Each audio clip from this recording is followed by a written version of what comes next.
السلام علیکم ورحمۃ اللہ وبرکاتہ۔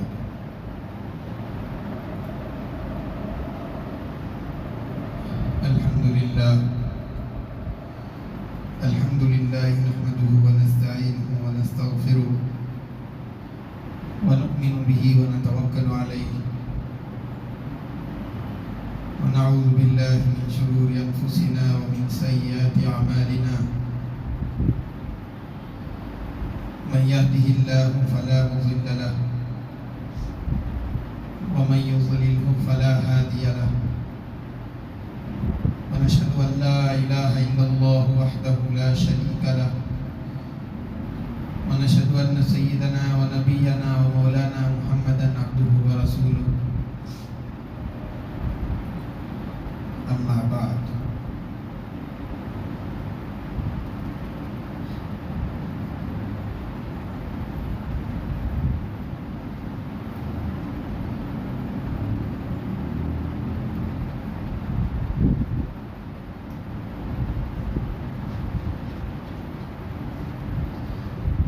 اعوذ باللہ من الشیطان الرجیم، بسم اللہ الرحمن الرحیم۔ یا ایہا الذین آمنوا لا تخونوا اللہ والرسول وتخونوا اماناتکم وانتم تعلمون، صدق اللہ العظیم۔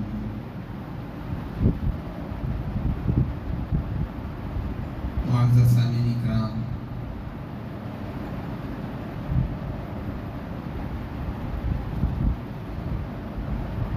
اسلام میں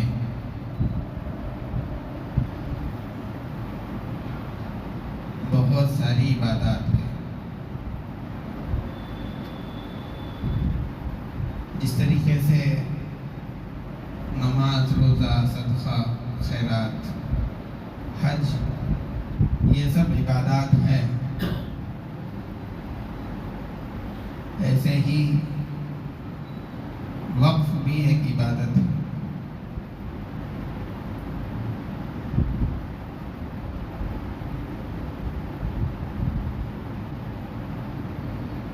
آدمی اپنی مرضی سے اللہ کی رضامندی کے لیے بغیر کسی کے دباؤ کے اگر کوئی چیز اللہ کے نام پر وقف کر دیتا ہے، دے دیتا ہے، تو اس کو وقف کہتے ہیں۔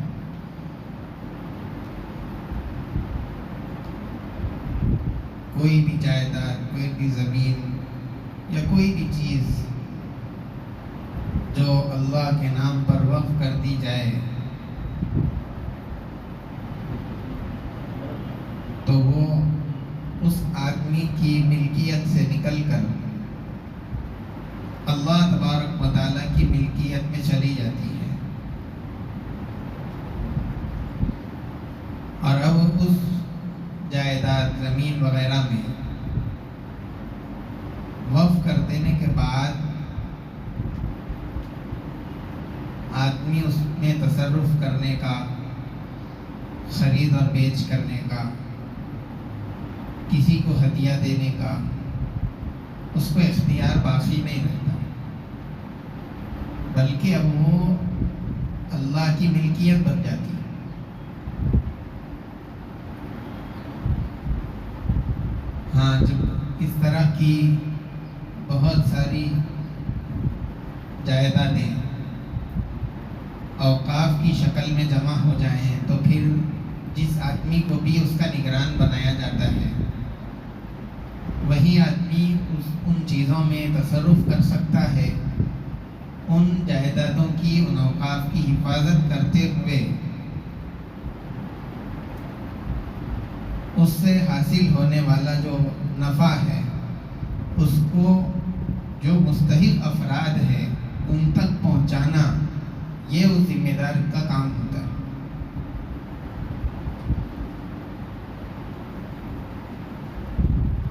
زمین اور جائیداد اور دوسری چیزیں وقف کرنا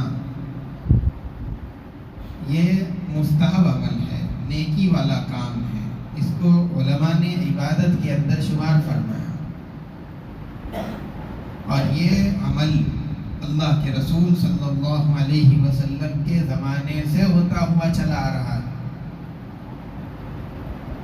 ایک صحابی رضی اللہ تعالیٰ عنہ اللہ کے رسول صلی اللہ علیہ وسلم کے اس دنیا سے چلے جانے کے بعد انہوں نے بتلایا کہ اللہ کے رسول صلی اللہ علیہ وسلم نے نہ دینار چھوڑے نہ درہم، اور نہ ہی غلام چھوڑا نہ باندی۔ آپ کے پاس میں ایک خچر تھا جس پر آپ سواری کرتے تھے، اور ایک آپ کی ملکیت میں زمین کا حصہ تھا جو آپ نے ضرورت مندوں، غریبوں، مسافروں کے لیے وقف کر دیا تھا۔ اور صحابہ اکرام رضوان اللہ علیہم اجمعین کے بھی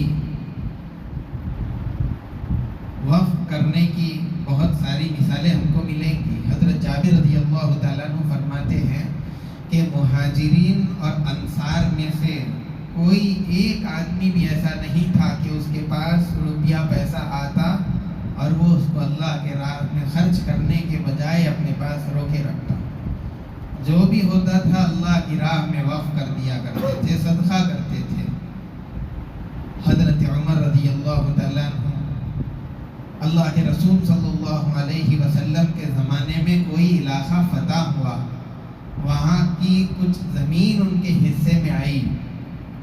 وہ اللہ کے رسول صلی اللہ علیہ وسلم کے پاس گئے اور آپ نے فرمایا کہ مجھے آج ایک ایسی چیز ملی ہے کہ اس سے بہتر چیز مجھے اس سے پہلے نہیں ملی تھی۔ اور پھر حضور پاک صلی اللہ علیہ وسلم سے اس کے متعلق پوچھا کہ میں اس کا کیا کروں؟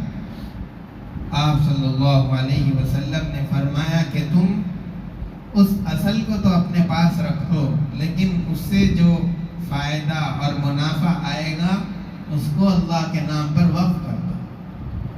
چنانچہ انہوں نے اس زمین کا اسی طریقے سے عمل کیا اور پھر اس کو اس طرح وقف کر دیا اللہ کی راہ میں کہ زمین تو ان کی تھی، لیکن اس سے جو روپیہ پیسہ اور منافع حاصل ہوتا تھا وہ غریبوں کے لیے، رشتہ داروں کے لیے، مسافروں کے لیے، اللہ کی راہ میں جانے والوں کے لیے وقف کر دیا تھا، اور آنے والے مہمانوں پر بھی اس کا خرچ ہوتا تھا۔ حضرت عثمان رضی اللہ تعالیٰ عنہ جب ان کو گھر کے اندر محصور کر لیا گیا اور ان کی جان پر خطرہ محسوس ہونے لگا، وہ اپنے مکان کے چھت پر چڑھ آئے اپنی خلافت کے زمانے میں، اور انہوں نے وہاں کھڑے ہو کر کے بہت ساری باتیں لوگوں کے سامنے کہی کہ کیا تم کو یہ بات یاد نہیں، تم کو وہ بات یاد نہیں، میں نے یہ کیا تھا اور میں نے مسلمانوں کے لیے اس طرح سے کیا۔ بہت ساری باتیں وہاں والوں کو یاد دلائی، اور انہی باتوں میں سے ایک بات یہ بھی کہی تھی۔ واقعہ یہ ہوا تھا کہ اللہ کے رسول صلی اللہ علیہ وسلم کے مدینہ آنے پر لوگ زیادہ ہو گئے، لیکن پینے کا جو پانی تھا وہ مدینے میں کم رہنے کی وجہ سے میٹھے پانی کا ایک کنواں جو تھا وہ یہودی آدمی کا تھا، اور وہ پانی پینے کے لیے، لینے کے لیے جو بھی آدمی آتا تھا اس سے قیمت لے کر کے پانی دیتا تھا۔ حضرت عثمان رضی اللہ تعالیٰ عنہ نے اس کنویں کو خرید کر کے مسلمانوں کے لیے، غریب ہو، امیر ہو، مسافر ہو، ہر ایک کے لیے وقف کر دیا تھا، اور بغیر قیمت کے اس میں سے پانی استعمال کرنے کی ہر ایک کو اجازت دی تھی۔ یہ بات بھی حضرت عثمان رضی اللہ تعالیٰ عنہ نے اس وقت میں چھت پر کھڑے ہو کر کے لوگوں کو یاد دلائی، اور انہوں نے اس بات کا اقرار بھی کیا کہ ہاں آپ نے وہ کنواں مسلمانوں اور غیر مسلموں ہر ایک کے لیے انسانیت کی بنیاد پر آپ نے وہ کنواں لوگوں کے لیے وقف کر دیا تھا۔ حضرت ابو طلحہ رضی اللہ تعالیٰ عنہ مسجد نبوی جو اللہ کے رسول صلی اللہ علیہ وسلم کے زمانے میں تھی، مسجد نبوی کے بالکل سامنے ان کا ایک باغ تھا، اور اس کے اندر ایک کنواں تھا بیرہا، جس کا پانی بہت میٹھا اور ٹھنڈا رہتا تھا، اللہ کے رسول صلی اللہ علیہ وسلم کبھی کبھی اس باغ کے اندر جاتے، وہاں کا پانی نوش فرماتے۔ حضرت ابو طلحہ رضی اللہ تعالیٰ عنہ نے وہ کنواں اور وہ باغ اللہ کی راہ میں وقف کر دیا۔ تو وقف کا جو عمل ہے یہ اللہ کے رسول صلی اللہ علیہ وسلم کے زمانے سے چلتا آ رہا ہے، اور پھر ہر زمانے کے اندر مسلمان اس وقت والے کام پر عمل کرتے رہے، اور اپنے بعد والوں کے لیے، انسانوں کے فائدے کے لیے اور مسلمانوں کے مستقبل کو سوچتے ہوئے طرح طرح کی جائیدادوں کو مساجد کے لیے، کہیں مدارس کے لیے، کہیں مکاتب، اور اسی طریقے سے درگاہوں کے لیے، خانقاہوں کے لیے، اور امام باڑوں کے لیے، عیدگاہوں کے لیے، قبرستانوں کے لیے، مختلف جگہوں کو مسلمان وقف کرتے رہے۔ بڑی تعداد کے اندر جائیدادیں ہندوستان کے اندر بھی وقف کے نام سے، اور پھر جس وقت میں جائیدادیں زیادہ ہو گئی، وہ ایک انتظام کی ضرورت پڑتی ہے تاکہ ہر ایک کا حساب کتاب رہے۔ اسی لیے جب ہندوستان کے اندر، ابھی ہندوستان آزاد نہیں ہوا تھا، 1913 میں جب انگریز کی حکومت چل رہی تھی، اسی وقت ہی وقف بورڈ کا انعقاد کیا گیا 1913 کے اندر، اور پھر مرکزی حیثیت سے 1954 کے اندر باضابطہ اس کو منظم کیا گیا، اور پھر اس کے جو اصول اور جو قواعد بنائے گئے تھے اس کو منظور کروا کر کے اس کو سارے ملک کے اندر پھیلایا گیا، اور انہی اصول کے ساتھ میں وقف بورڈ کام کرتے رہے، یہاں تک کہ 1995 میں اور 1963 کے اندر، 1964 میں جو اصول بنے ہوئے تھے اس کے اندر کچھ تبدیلیاں ہوئی، لیکن آج سے پہلے وقف بورڈ کے جو اصول اور جو قواعد ہیں اس میں جو کچھ ترمیمات ہوئے وہ جائیدادوں کو محفوظ رکھنے کے لیے، تاکہ وقف کی جو جائیدادیں ہیں اس پر کوئی ناجائز قبضہ نہ کر لے، اور ان قبضوں سے بچانے کے لیے وہ ترمیمات کر کے اس کے اصول میں اور اچھائی لائی گئی تھی، تاکہ وقف کی جائیدادیں ساری کی ساری محفوظ رہیں، اور اس سے جو منافع حاصل ہو رہے ہیں وہ مسلمان مستحقین تک پہنچتے رہیں۔ کئی ایک خدمات ان منافع سے کی جا رہی ہیں۔ اس طریقے سے وقف بورڈ چلتا رہا، مرکزی اعتبار سے بھی اور اسٹیٹ کے اعتبار سے بھی۔ 32 وقف بورڈ ہے پورے ہندوستان کے اندر جو اب تک اسی اصول اور بنیاد پر کام کر رہے ہیں، اور جائیدادیں اتنی زیادہ ہیں کہ ریلوے کے پاس جتنی زمین ہے اور آرمی، ان کا کچھ خاص ایریا ہوتا ہے جو ان کے لیے مخصوص ہوتا ہے، اس کے اندر کوئی آنا جانا نہیں ہوتا۔ تو وقف کے پاس میں اتنی زیادہ زمین ہے، اتنی جائیدادیں ہیں کہ ریلوے اور آرمی کے بعد وقف کا تیسرا نمبر ہے۔ وقف کے یہاں اتنی جائیدادیں ہیں کہ وہ زمینداری کے اعتبار سے تیسرے نمبر پر ہے، اتنا بڑا ادارہ ہے۔ تو یہ مسلمانوں کی یعنی ایک اثاثہ ہے جو ان کے لیے بہت کارآمد چیز ہے۔ اب جو وقت پارلیمنٹ کے اندر جو بل پاس کیا جانے کی کوشش کی جا رہی ہے اور اس کو پیش کیا گیا ہے، اور اس میں جو سابقہ اصول تھے 44 چیزوں کو اس کے اندر بدلنے کی پیشکش اس بل کے اندر کی گئی، اور وہ جو پیشکش کی گئی 44 چیزوں کی تبدیلی کی، اس کے اندر سراسر مسلمانوں کا نقصان ہے، اور اس کو نام تو یہ دیا جا رہا ہے کہ اگر یہ لائیں گے تو اس سے جو مسلمانوں کی وقف جائیدادیں ہیں اور زیادہ محفوظ رہیں گی، یہ نام تو دیا گیا، لیکن اس کے پس پردہ ان کا منشا یہ ہے کہ ان کے پاس جو اتنی زیادہ مقدار کے اندر جائیدادیں موجود ہیں اس کو حکومت کے تحت لے لیا جائے اور کسی طرح ہمارا اس پر قبضہ ہو جائے۔ تو اس طریقے سے وہ لوگ مسلمانوں کو نقصان پہنچانا چاہتے ہیں، اور مسلمان کا وقف جائیدادوں کے استعمال کا جو شرعی حق ہے اس کو اس حق سے محروم کرنا چاہتے ہیں۔ بہت سارے نقصانات ہیں جو اس ترمیم کے ہونے کے نتیجے کے اندر مسلمانوں کو ہوں گے۔ اب تک وقف بورڈ جو کام کر رہا تھا اس کے اندر مسلمان ہوا کرتے تھے، جو اس میں عمل کیا کرتے تھے، کچھ فیصلے کرنا ہے وہ سب مسلمان ممبر ہوتے تھے۔ لیکن اس کے اندر سے ایک یہ تجویز پیش کی جا رہی ہے کہ اس کے اندر سے مسلمان ہونے کی شرط کو ہٹا دیا جائے اور غیر مسلموں کو بھی ممبر اس کے اندر بنایا جائے، یہاں تک کہ انہوں نے کہا کہ جتنے بھی ممبر رہیں گے اس میں سے 2 ممبروں کا غیر مسلم ہونا ضروری ہوگا۔ اب دیکھیے جو وقف بورڈ کام کرتا ہے وہ شرعی اصول پہ کام کرتا ہے، اور شریعت کے اندر وقف کے جو مسائل ہے ان چیزوں کو سامنے رکھ کر کے یہ ہمارے مسلمان ممبران اس کے فیصلے کرتے ہیں اور اس کو تقسیم اور جو کچھ وہ کرتے ہیں۔ لیکن اگر غیر مسلم آ جائے اور اس کا باضابطہ ممبر وہ منتخب ہو جائے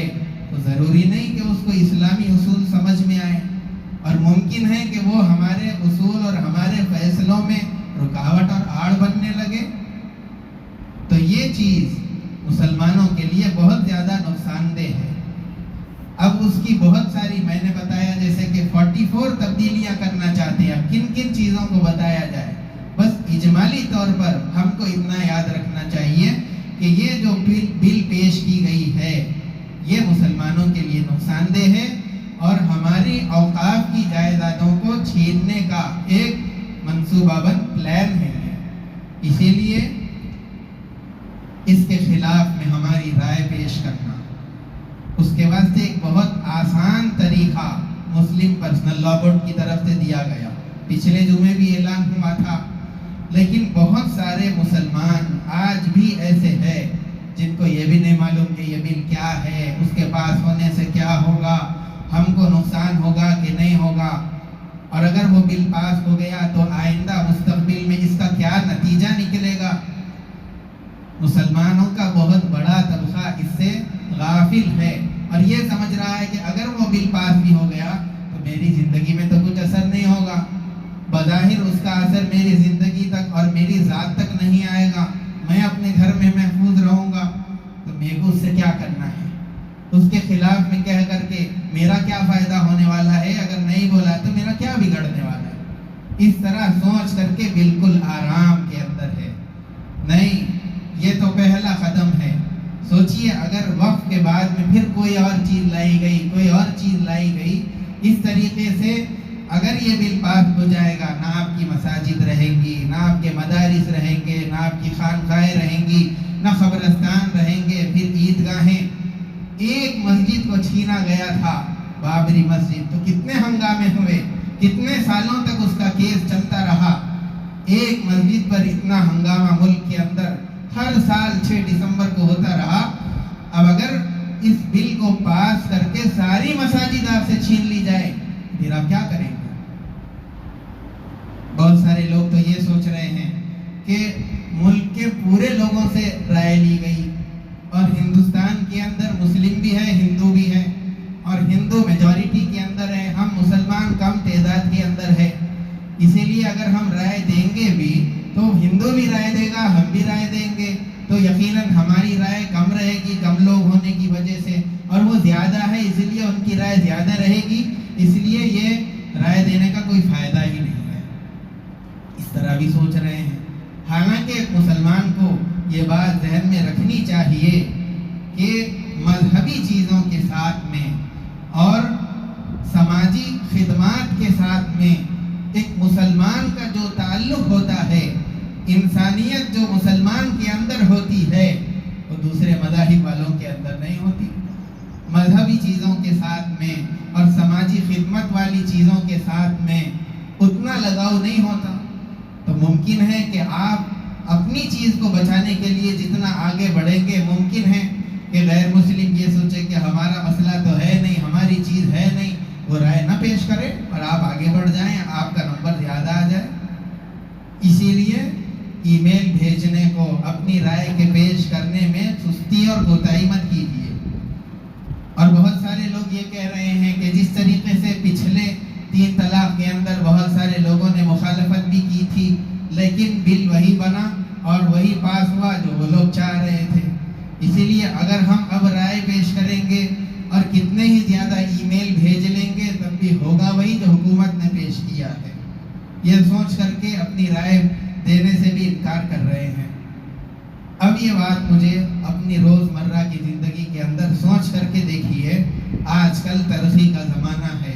چور کتنے زیادہ ترقی اور ایڈوانس ہو گئے،